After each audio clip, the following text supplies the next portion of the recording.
Welcome, I'm Elle Wilson, the creator of TRUEBROW, and I'm here to give you some do's and some don'ts about brows.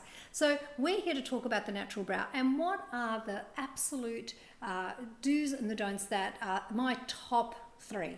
So the first one is, if someone is going to be tinting your brows using black tint, I want you to run for the hills. That's right, get up from the beauty bed, get out that front door and start running, and don't stop until you get home.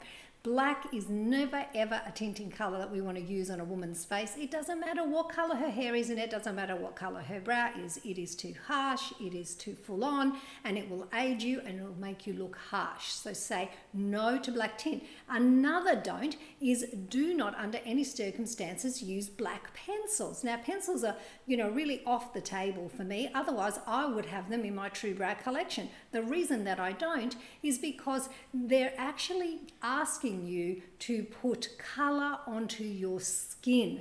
When you're doing that, you're leaving out the hair.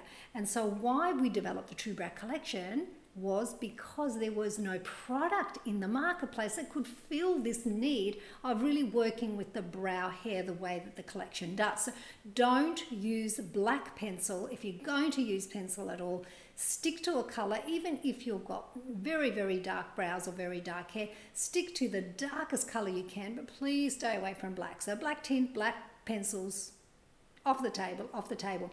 You might say, Elle, but have you got black inside of your TRUEBROW collection colors? Absolutely not. I cover every single brow color in the world, and I have not brought out a black color. So you might want to think about that. What else can you do? Don't touch your brows at home. So especially if you've got a TRUEBROW specialist that you can go to, don't do any tweezing in between. It's really, really easy for us when we're doing this in-between tweezing to just take out that one hair that is just so important, that really, really, really should stay exactly where it is, so that our TRUEBROW specialist can really support us and help us. Is there any other tips that I have? That's 3, but I've probably got so many more. I'll be back with more. You hang in there, you take care, and bye for now.